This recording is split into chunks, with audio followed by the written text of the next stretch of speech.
के किसानों के लिए आपने बेहतर बात कही है, मुझे लगता है कि आपको सुना जाना चाहिए वहाँ। राहुल गांधी, चूँकि आपने कहा कि जातिगत जनगणना का मामला बहुत पहले से उठा रहे हैं और ये मामला इंडिया अलायंस के कई दलों का है, वैसे ही अग्निवीर का है।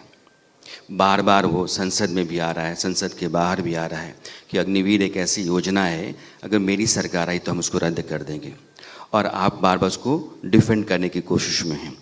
दरअसल विपक्ष समाज के भीतर एक अलग नैरेटिव तैयार कर रहा है, सरकार उस नैरेटिव को काट पाएगी? देखिए, दुर्भाग्यपूर्ण है, लेकिन ये कांग्रेस पर की फितरत से जुड़ा हुआ है। अग्निवीर योजना तो भारतीय जनता पार्टी की सरकार, मोदी जी की सरकार लेकर के आई है। बहुत व्यापक अध्ययन के बाद, दुनिया भर के जो है देशों की सेनाओं की परिस्थिति स्थिति का अध्ययन करने के बाद में, बहुत सारी पार्लियामेंट्री कमेटी की जिसके रिकमेंडेशंस के बाद में, फौज की संस्तुति के बाद में ये योजना लेकर के आई है। लेकिन जब यूपीए की खुद की सरकार थी, वो गैस सिलेंडर वाला डिसीजन कैबिनेट ने किया था, ये तो उसको भी फाड़ते हुए नजर आए थे। जो अपनी कैबिनेट और संवैधानिक संस्थाओं का इस तरह से अपमान कर सकते हैं, उनसे इससे हल्की बात की, इससे ज़्यादा हल्की बात की या इससे ज़्यादा बड़ी बात की दोनों तरह से उम्मीद नहीं करनी चाहिए। उनसे इतना ही उम्मीद आप कर सकते हैं। आज चक्रव्यूह का भी मामला उठा, उन्होंने कहा कि जैसे महाभारत में चक्रव्यूह का इस्तेमाल किया गया अभिमन्यु को मारने के लिए, अब पद्मव्यूह है, यानी कमल को पलट कर पद्मव्यूह है, और यहाँ भी 6 लोग लगे हुए हैं, भारत अभिमन्यु है। इस बयान को आप कैसे देखते हैं? देखिए, पद्मव्यूह है निश्चित रूप से, और कमल कीचड़ में खुलता है। और जिस तरह की स्थिति परिस्थिति देश की कांग्रेस ने यूपीए के शासन तक करके छोड़ी थी, जिस तरह से भ्रष्टाचार का इंस्टीट्यूशनलाइजेशन हुआ था, देश के हितों के साथ समझौता हुआ था, देश के संसाधनों की बंदरबांट हुई थी जी, और जिस तरह की कीचड़नुमा परिस्थिति देश में पैदा करके छोड़ी थी, उसमें कमल खिला था। अब वो एक खिला है, खिलते जा रहा है, खिलते जा रहा है और खिलता रहेगा। ये एंटी पेपर लीक का मामला भी अपोजिशन बार बार उठा रहा है। जब वो पेपर लीक की बात कर रहे थे, तब मैंने खड़े होकर के उनसे प्रश्न पूछा था, निरुत्तर हो गए थे पार्लियामेंट में, और कहने लगे थे कि मैं यील्ड नहीं किया, बीच में डिस्टर्ब कर रहे हैं। मैंने उनसे कहा था, राजस्थान में 6 महीने पहले तक उनकी सरकार थी, 19 बार पेपर लीक हुआ, दर्जनों युवाओं ने आत्महत्याएं की। एक बार पहले अपने गिरेबान में झांक करके पहले उसका जवाब तो दे देते। यहाँ संसद में खड़े होकर के पेपर लीक की बात करते हैं, राजस्थान में जाते हैं तो मुंह पर ताला लग जाता है। ये दोहरे चरित्र वाले लोगों को देश जानता भी है, पहचानता भी है, और चुनाव आने पर उनके जो है उसकी हिसाब किताब बराबर भी करता है। मेरा दूसरा सवाल है, मैं ये कह रहा हूँ कि सरकार ने कानून बनाया और 3 से 5 साल तक की सज़ा है, 10 लाख रुपए तक का जुर्माना है। इसके पहले पेपर लीक का मामला जो था वो धोखाधड़ी था, 420 120B के तहत आता था, उसमें भी सज़ा 7 साल की थी, जुर्माना भी था। कहने वाले कहते हैं कि दरअसल आपने कुछ नहीं किया, नई बोतल में पुरानी शराब डाल दी। अभी तो कानून बदला है, उसके प्रभाव परिणाम आपको देखने को मिलेंगे, और जिस दिन प्रभाव और परिणाम मिलेंगे उस दिन अपने आप ही जो है वो इन साक्ष्यों की आवश्यकता नहीं रहेगी, अपने आप इस आर्ग्यूमेंट, इस डिबेट की भी आवश्यकता नहीं रहेगी, ये समाप्त हो जाएगी। एक इशू कश्मीर है। कश्मीर में सरकार चुनाव की तैयारी कर रही है, चुनावी बंदोबस्त की आहट है, और कश्मीर जिस रास्ते पर चल रहा था, तरक्की के रास्ते पर, अमन के रास्ते पर, उसमें अब थोड़ी सी दिक्कतें पैदा हुई हैं, आतंकवादी मामले बढ़े हैं। कश्मीर जैसे मामले को सरकार कैसे देख रही है और उसको कितनी संजीदगी से ले रही है? देखिए, अत्यंत विनम्रता के साथ में मैं आपके प्रश्न में संशोधन करना चाहूँगा। आपने कहा कश्मीर एक इशू है, कश्मीर इशू नहीं है, नहीं, इसके जिगर का टुकड़ा है, भारत का अभिन्न अंग है। पहली बात। दूसरी बात, जो कश्मीर में परिस्थितियां हैं, उतार चढ़ाव, साहब कई दशकों का नासूर है, भरते भरते भर जाएगा। आखिरी कहीं जो है, जो ऊपर की खरोंच के जने पे थोड़े बहुत जो दाग निकल रहे हैं, थोड़े दिन इंतज़ार करिए।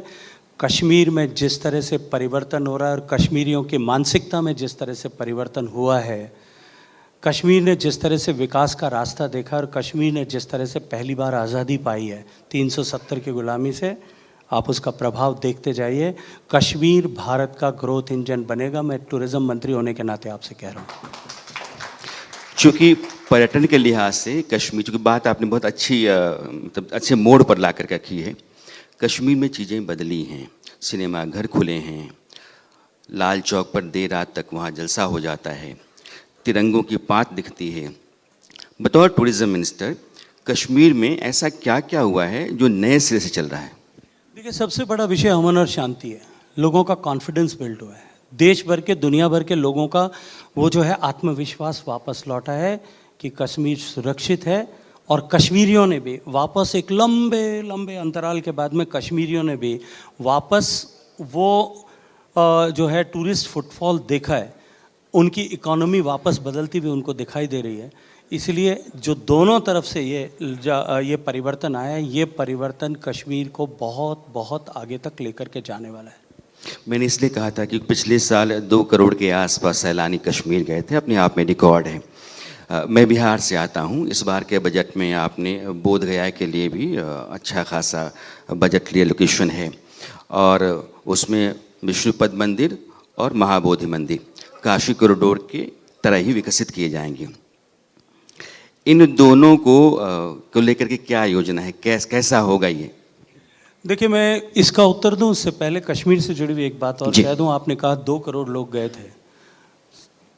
माननीय प्रधानमंत्री जी ने एक नई शुरुआत की कि जो है कश्मीर में लैवेंडर की खेती होनी चाहिए। और डोडा ज़िले में, जिस डोडा ज़िले की पहचान मुझे लगता है देश का सामान्य आदमी अगर है तो वो उसको सीधा कोरिलेट आतंकवाद से करता होगा, उस डोडा ज़िले में लैवेंडर की खेती को देखने और उसका एक्सपीरियंस करने के लिए जो टूरिस्ट गए हैं वो संख्या 2 लाख से ज़्यादा है। उसके खेतों में लैवेंडर एग्रीकल्चर टूरिज़्म का एक्सपीरियंस करने के लिए जो लोग गए वो 2 लाख से ज़्यादा हैं। अब उससे आगे बढ़कर के विष्णुपाद का मंदिर की आपने चर्चा की, आपने महाबोधि मंदिर की चर्चा की। देखिए, माननीय प्रधानमंत्री जी के नेतृत्व में जब काशी कॉरिडोर बनाया गया, जब उज्जैन का महाकाल लोक बनाया गया, और इस तरह के अन्य मंदिरों पर भी इस तरह से जो है पूरे कॉरिडोर्स बनाए गए, holistic development of the destination किया गया, उसका प्रभाव आप देखिए। आज उज्जैन में महाकाल लोक में जाने वाले टूरिस्ट की एवरेज संख्या जो है वो एक वीक की संख्या 1 मिलियन को क्रॉस कर गई है। ठीक ऐसी ही परिस्थिति काशी में है। इस अनुभव के आधार पर हम देश के अन्य तीर्थ स्थलों का भी इस तरह से विकास करें। और उसको प्राथमिकता क्यों? प्राथमिकता इसलिए कि वो केवल भारत के लोगों के लिए एक अनुभव के लिए डेवलपमेंट नहीं है, ये हॉलिस्टिक डेवलपमेंट दुनिया में भारत से जो है वो निकल करके 48 देशों तक जो बुद्धिज़्म गया, उस बुद्धिज़्म का एक्सपीरियंस लेने के लिए भारत के गया में लोग आए, इसके लिए भी ये महत्वपूर्ण है। इसलिए इन दोनों मंदिरों का होलिस्टिक डेवलपमेंट हो, डेस्टिनेशन डेवलपमेंट हो। माननीय प्रधानमंत्री जी के नेतृत्व में बजट में इस बात की घोषणा की गई, लेकिन ये केवल एक घोषणा नहीं है। हमने एक कंपटीशन प्रधानमंत्री जी की प्रेरणा से प्रारंभ किया है। मार्च में घोषित किया था, लेकिन चुनाव की आचार संहिता के कारण चलते आगे नहीं बढ़ा पाए। अभी उसकी डेट एक्सटेंड करके उस पर हमने काम करना प्रारंभ किया है। हमने देश का आह्वान किया है कि देश भर के लोग अपने अपने प्रदेश में किस डेस्टिनेशन को यू लाइक द मोस्ट, जिसका सरकार होलिस्टिक डेवलपमेंट करे, उसके लिए एक कंपटीशन शुरू किया है। और उस प्रतियोगिता में जो बेस्ट ऑफ डेस्टिनेशंस आएंगे, उन सारे डेस्टिनेशंस का इसी तरह से होलिस्टिकली डेवलपमेंट करेंगे, क्योंकि ये आवश्यकता है। आज जिस तरह से माननीय मोदी जी के नेतृत्व में काम करने वाली सरकार के चलते हुए हमारी इकोनॉमी ग्रो हुई है, जिस तरह से हमारे सामान्य आदमी की डिस्पेंसिबल इनकम बनी है, जिस तरह से हमारा एस्पायरिंग क्लास के नंबर्स में वृद्धि हुई है, और वो घर से निकल करके आज कुछ जीने के लिए ऐसे टूरिस्ट डेस्टिनेशन पे जा रहा है, हमारे एस्टेब्लिश्ड टूरिस्ट डेस्टिनेशन पे कंजेशन हो रहा है। उसको डीकंजेस्ट करने के लिए ये भी आवश्यक है कि हम इस तरह के होलिस्टिक डेवलपमेंट डेस्टिनेशंस पे करें, नए डेस्टिनेशंस को खड़ा करें। और माननीय प्रधानमंत्री जी के नेतृत्व में हम इस दृष्टिकोण से इस रास्ते पर चल करके काम कर रहे हैं। अभी चूँकि ये साल 3 राज्यों में चुनाव का है, तीनों बहुत महत्वपूर्ण है, महाराष्ट्र, झारखंड और हरियाणा। और बीजेपी तीनों जगहों पर लगी, तीनों जगहों पर उसके सामने चुनौतियां हैं। हरियाणा में जैसे ही महाराष्ट्र में कमोबेश वैसी हैं, चूँकि चुनावी रणनीति पार्टी की आप देखते समझते भी हैं। और हरियाणा और महाराष्ट्र, इन दोनों राज्यों की बात में करूँ, झारखंड तो अलग है, इन दोनों स्टेट में आपके लिहाज से बीजेपी अपने बूते कहाँ खड़ी आपको दिखती है? देखिए, मुझे आपके प्रश्न से 7 महीने पहले की परिस्थिति याद आती है। इसी हॉल में, इसी जगह पर एक टीवी का ऐसे ही कार्यक्रम था, और उस समय राजस्थान, मध्य प्रदेश, छत्तीसगढ़, इनमें चुनाव होने वाले थे। मध्य प्रदेश में हमारी सरकार थी, दोनों जगह बाकी कांग्रेस की सरकार थी। और मुझसे पहले उस दिन संयोग से जो व्यक्ति इस जगह पर जहां मैं बैठा हूं वहां बैठे थे, वो कांग्रेस पार्टी के एक बड़े नेता थे। और उनके बाद में उन्होंने जो बातचीत की थी, उसकी आभा की छाया में मुझे प्रश्न किया गया था कि 3 राज्यों में चुनाव हैं, आप उस राज्य से आते हैं, और वो अभी जो है इतनी बड़ी बात उन्होंने की थी, अपनी योजनाओं की बात की थी, अपनी सफलताओं की गाथा लिखी सुनाई थी यहाँ। और मुझे पूछा गया था कि आप क्या सोचते हैं, भारतीय जनता पार्टी कहाँ खड़ी है? मैंने कहा था कि तीनों राज्यों में प्रचंड बहुमत से भारतीय जनता पार्टी की सरकार बनेगी और बनी थी। आज फिर कह रहा हूँ, आपके यहाँ लिख करके रखिए, इन तीनों प्रदेशों में प्रचंड बहुमत के साथ में भारतीय जनता पार्टी सरकार में आएगी। मेरा आखिरी सवाल है, क्योंकि बार बार मेरा जो सेशन है वो है भारत 2047। नरेंद्र मोदी आपके प्रधानमंत्री 100 दिनों का रोड मैप कहते हैं कि लेकर चलो, 100 दिनों के भीतर आपको कुछ ना कुछ करके देना है। इस 1 साल के भीतर ऐसे कौन से 5 बड़े काम हो सकते हैं, 4 बड़े काम हो सकते हैं जिनको आप रेखांकित कर सकते हैं कि ये होंगे और ये सरकार की जो योजना है, जो मकसद है, उस तरफ ले जाएंगे? देखिए, माननीय मोदी जी के नेतृत्व में जो सरकार कर रही है, ये it is known for the continuity. जैसा मैंने कहा कि जनसंघ के ज़माने से हमारा एक लक्ष्य तय है, मार्ग तय है, आगे और हम जो पीछे रह गए हैं उनका एम्पावरमेंट करें, उनको देश के लिए असेट साइड में खड़ा करें, देश के निर्माण में उनको उपयोगी बनाएं। इस लक्ष्य, इस रास्ते से लेकर के हम निरंतर काम कर रहे हैं।